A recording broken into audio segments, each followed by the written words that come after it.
Hi everyone, we're going to read the first part of chapter 7 called Hansel's Dream from Secret 7 Mystery of the Theatre Ghost. The curtain had gone down for intermission 3 full minutes ago, but Pam, George, Barbara and Jack could still hear the audience laughing from the green room. "It's not supposed to be a funny play," Barbara complained. "My part's coming up soon. Nothing better go wrong. I don't want to be laughed at." "Did you really see a ghost?" Pam asked Jack. Jack shrugged. "It was dark. It could have been anything." "What did it look like?" asked George. "Honestly," said Jack, "it looked a bit like a white sheet floating about, but I only saw it for a second before it disappeared round the corner." "Excuse me," said a voice. Jack looked up to see the actress who played Gretel staring at him with wide eyes. "Are you talking about the ghost?" Pam gasped. "Yes," she said. "We are. Did you see it too?" Gretel waved at Hansel to come over. "Tell them what you saw," she said. Hansel plopped himself down next to Pam on the couch and buried his head in his hands. "I don't know if I can," he said. "Every time I tell it, it's like I'm reliving it all over again." "You don't have to tell us if you don't want to," said Pam, patting his shoulder. "No, I want to," said Hansel, sitting up straight. He seemed much better all of a sudden. "It all started when I woke up this morning," he said, rising to his feet as the actors nearby gathered around. "I'd had an odd dream. You were in it," he pointed to George. George gulped.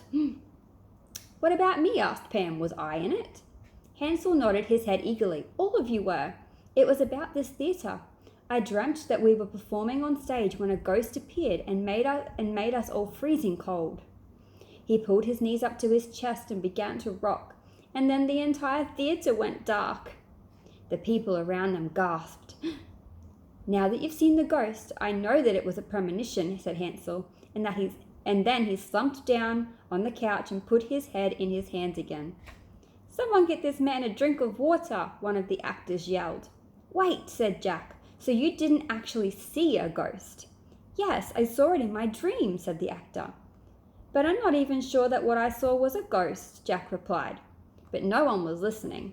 They were all too busy fussing over Hansel and trying to get him to take tiny sips of water. "I think I saw it too," said one of the other actors. "And me," said someone near the back of the group. "I know all about the theatre ghost," said Mrs. Bagnall loudly from across the room. "It's haunted this theatre for years." Everyone gasped and rushed over to where Mrs. Bagnall was sitting. Suddenly, Peter and Colin appeared. "Come with us," whispered Peter. The others stared at him, and they all burst out laughing. "Oh, Peter," said Pam, "what are you wearing?" "I don't want to talk about it," he said.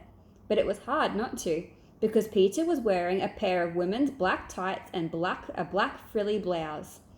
"You all need to come with us right now," said Peter. "Ha," said Jack. "We're not going anywhere until you tell us why you're dressed like that." Did the director give you a part in the play?" asked George. Peter sighed and shook his head. "Look, I was supposed to wear black for going on and off the stage with the props, and I completely forgot. This was all they had in the costume room." Peter made a face and pulled at his tights, and everyone burst out laughing again.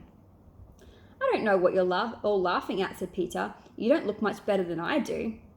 Jack's trousers are about 5 sizes too small for him, and George is wearing the weirdest hat I've ever seen in my life. George, Pam, Barbara and Jack were dressed up as Victorian peasants. Their clothes were tatty and ripped, and Janet had smeared fake mud on their faces. "We're in costume, Peter. We're supposed to look like this," said Barbara. "You just look silly." "Can we stop talking about my tights for 1 second?" Peter yelled. Barbara had to cover her mouth to stop herself from laughing.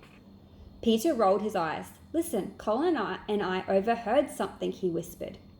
Pam gasped. "Is it about the ghost?" she asked. "Jack saw it." Peter looked at Jack curiously. We'll finish the chapter next time.